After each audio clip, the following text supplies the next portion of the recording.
Okay, Frank, let me ask you. How many provinces in Canada? 10? Okay, how many provinces in China? 23.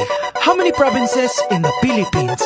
I don't know. How many? Believe it or not, 81. Abra, Kalinga, Aurora, Laguna, Maguindanao, Ifugao, Isabela, Aklan and Basilan, Sulu, Biliran, Leyte, Cagayan, Bulacan and Palawan, Batanes, Batangas, Bohol, Guimaras, Agusan del Norte, Agusan del Sur, Capiz, Cavite, Bataan, Masbate, Ilocos Norte, Ilocos Sur, Tarlac, Tawi-Tawi, Cebu, Sarangani, Camarines Norte, Sorsogon, Compostela Valley, Quezon, Zambales, Camarines Sur and Bukidnon, Zamboanga, Sibugay and Del Sur, Albay, Zamboanga del Norte din. There's Pampanga, Nueva Ecija, Nueva Vizcaya and Camiguin. These are the Philippine provinces. Every Pinoy in the world comes from one of them. Mabuhay! These are the Philippine provinces. There are 7,107 islands. Davao Oriental and Occidental, Davao del Sur, Davao del Norte, Negros Oriental and Occidental, Siquijor Mountain, Southern Leyte, South Cotabato, Catanduanes, Sultan Kudarat, Pangasinan, Misamis Oriental, Iloilo, Nogon Samar and the eastern one, Surigao del Norte and del Sur, Misamis Occidental, Samar, Lanao del Norte and del Sur, Oriental Mindoro and Rizal, Benguet Antique and Marinduque, Dinagat Islands, then Romblon, Quirino Apayao and Cotabato, Occidental Mindoro, La Union.